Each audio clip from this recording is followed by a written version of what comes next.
Hello everyone, आज हम बात करेंगे स्पेसिफिक रिलीफ एक्ट के अंदर सेक्शन 17 एंड सेक्शन 18। सेक्शन 17 बात करता है कि कॉन्ट्रैक्ट टू सेल और let property by one who has no title, और उस कॉन्ट्रैक्ट को आप स्पेसिफिकली परफॉर्मेंस नहीं करवा सकते। वो पर्सन जो सेल कर रहा है इमूवेबल प्रॉपर्टी को या लीज पर दे रहा है, बट उस पर्सन के पास खुद ही टाइटल नहीं है उस प्रॉपर्टी का, तो इट मीन्स उसके पास एब्सोल्यूट राइट नहीं है उस प्रॉपर्टी को डिस्पोज ऑफ करने का। तो इसी रीज़न से आप उस कॉन्ट्रैक्ट को स्पेसिफिकली परफॉर्म नहीं करवा सकते। अब ये क्या कह रहा है कि अ कॉन्ट्रैक्ट टू सेल और लेट एनी इमूवेबल प्रॉपर्टी, सबसे पहले तो ये इमूवेबल प्रॉपर्टी पर ही अप्लाई होता है। कोई भी कॉन्ट्रैक्ट जो सेल का है या लेट का है या फिर लीज का है, can not be specifically enforced in favour of a vendor और लेसर। मतलब जो वो कॉन्ट्रैक्ट को एग्जीक्यूट कर रहा है, वेंडर मतलब या फिर सेलर जो सेल कर रहा है या जो लीज पर दे रहा है, उनके फेवर में आप स्पेसिफिक परफॉर्मेंस नहीं ले सकते। यानी कि जो वेंडी है और लेसी है उसके फेवर में स्पेसिफिक परफॉर्मेंस लिया जा सकता है। अब नीचे कंडीशंस दे रखी हैं कि किन केसेस के अंदर आप स्पेसिफिक परफॉर्मेंस वेंडर और लेसर के फेवर में नहीं ले सकते। अगर वेंडर और लेसर को कॉन्ट्रैक्ट करने से पहले खुद को पता था ये कि उसके पास टाइटल नहीं है प्रॉपर्टी का, हु हिमसेल्फ उसको पता था not to have any title to the property has contracted to sell और लेट द प्रॉपर्टी, उसको खुद को पता था कि उसके पास टाइटल नहीं है, फिर भी उसने कॉन्ट्रैक्ट किया उस इमूवेबल प्रॉपर्टी को सेल करने का या लीज पर देने का, लेट करने का। तो इस सिचुएशन के अंदर, इस कंडीशन के अंदर उस पर्सन के फेवर में, जो वेंडर है और लेसर है उसके फेवर में उस कॉन्ट्रैक्ट को स्पेसिफिकली एनफोर्स नहीं करवाया जा सकता। पॉइंट बी बात कर रहा है कि though he entered into the contract believing that he has a good title to the property. एक पर्सन, या फिर हम किसकी बात कर रहे हैं, वेंडर और लेसर की, कि वो बिलीव कर रहा है कॉन्ट्रैक्ट में एंटर करने के समय कि उसके पास गुड टाइटल है उस प्रॉपर्टी का, एंड वो दे देता है प्रॉपर्टी किसको, परचेज़र को और लेसी को एक टाइटल देता है उसको जो फ्री फ्रॉम रीजनेबल डाउट है, कि जो टाइटल में कोई डाउट नहीं है कि ये किसका है किसका नहीं है, क्योंकि वो बिलीव कर रहा है कि वही ओनर है। एंड जो वेंडर है, परचेज़र है, वो टाइटल दे देता है, वो भी फ्री टाइटल दे देता है जिसमें कोई भी डाउट नहीं है। तो क्या होगा, पार्टी अपने आप से फिक्स नहीं कर सकती, जो कोर्ट है, कोर्ट ही उस सेल और लीज को कंप्लीट करेगी। क्लॉज 2 बात कर रहा है कि जो ये प्रोविज़न है सेक्शन 17 का, इसका सब सेक्शन जो 1 है, ये कहाँ पर अप्लाई होता है, इमूवेबल प्रॉपर्टी पर तो अप्लाई होता ही है, साथ ही साथ ये मूवेबल प्रॉपर्टी पर भी अप्लाई होता है। तो सेल ऑफ मूवेबल प्रॉपर्टी और हायर ऑफ मूवेबल प्रॉपर्टी, उन पर भी ये प्रोविज़न अप्लाई होते हैं कि पर्सन के पास अगर टाइटल नहीं है और उसने ऐसा कॉन्ट्रैक्ट कर लिया, तो उस कॉन्ट्रैक्ट को आप एनफोर्स नहीं करा सकते इन फेवर ऑफ वेंडर और लेसर। एंड अगर आपने हायर किया है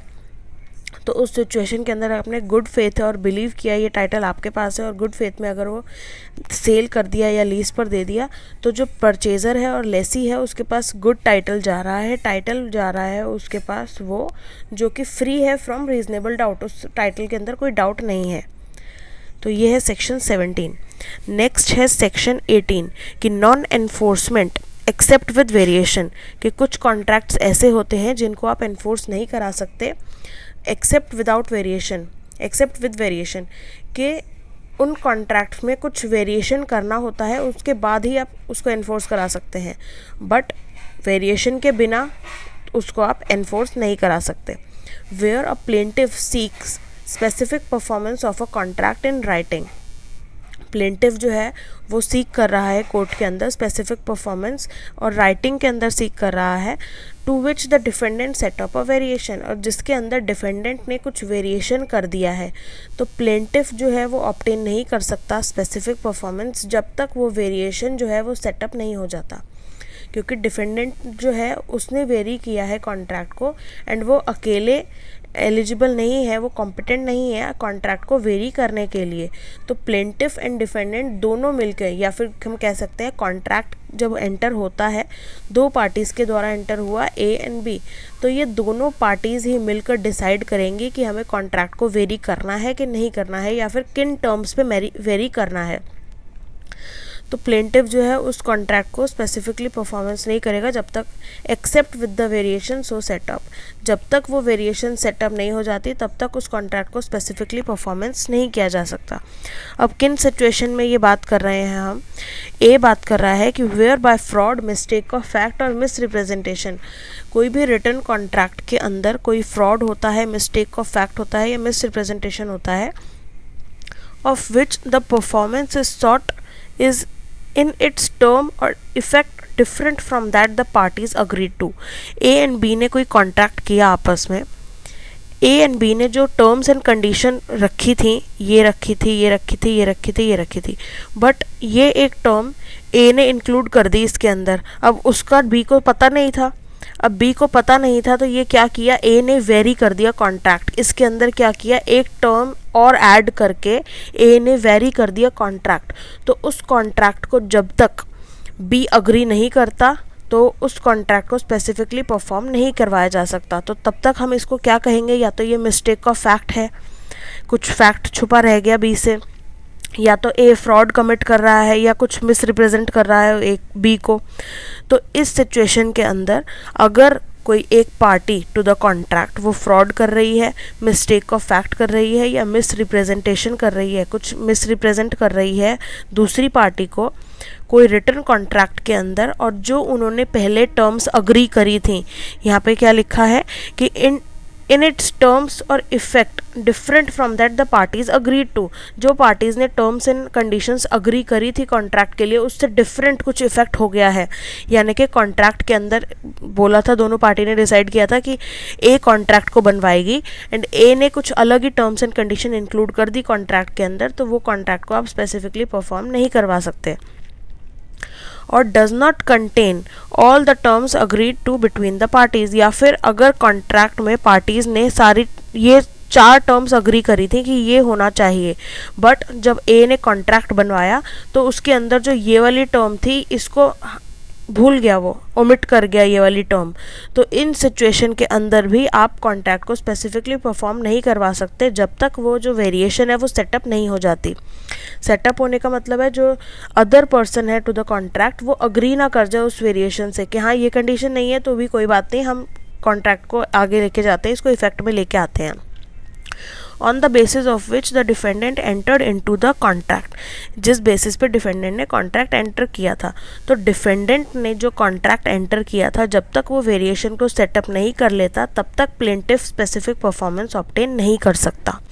बी पॉइंट कह रहा है कि वेयर जो ऑब्जेक्ट है पार्टीज का was to produce a certain legal result, जो कॉन्ट्रैक्ट किया ए एंड बी ने उनका ऑब्जेक्ट क्या था, ए एंड बी का कोई ऑब्जेक्ट था कि हम ये ऑब्जेक्ट अटेन करेंगे इस कॉन्ट्रैक्ट से, एंड जो ये ऑब्जेक्ट है ये क्या है, लॉफुल है, which the contract as framed is not calculated to produce. कोई भी कॉन्ट्रैक्ट अगर एंटर किया गया है तो उसमें सबसे पहले हमें ये ध्यान रखना है कि ये किस ऑब्जेक्ट से किया गया है, पार्टीज़ का क्या ऑब्जेक्ट था, उनको क्या रिजल्ट चाहिए इस कॉन्ट्रैक्ट से। तो जो भी उनको लीगल रिजल्ट चाहिए वो लॉफुल होना चाहिए, वो अनलॉफुल नहीं होना चाहिए। तो जो भी कॉन्ट्रैक्ट फ्रेम किया गया है उसमें ये कैलकुलेट होना चाहिए कि ये लीगल रिजल्ट ही आएगा इन लास्ट। बट अगर वो इलीगल रिजल्ट आ रहा है तो उन कॉन्ट्रैक्ट्स को भी आप स्पेसिफिक परफॉर्मेंस नहीं करवा सकते हैं क्योंकि वो इलीगल है। पॉइंट सी बात कर रहा है कि where the parties have varied its terms but subsequently to the execution. यहाँ पर ए एंड बी ने कोई कॉन्ट्रैक्ट किया, अब ए एंड बी के कॉन्ट्रैक्ट में एग्जीक्यूशन भी हो गया, एग्जीक्यूशन के बाद यहाँ पे लिखा है subsequently to the execution, execution के बाद ए ने कोई टर्म्स वेरी कर दी।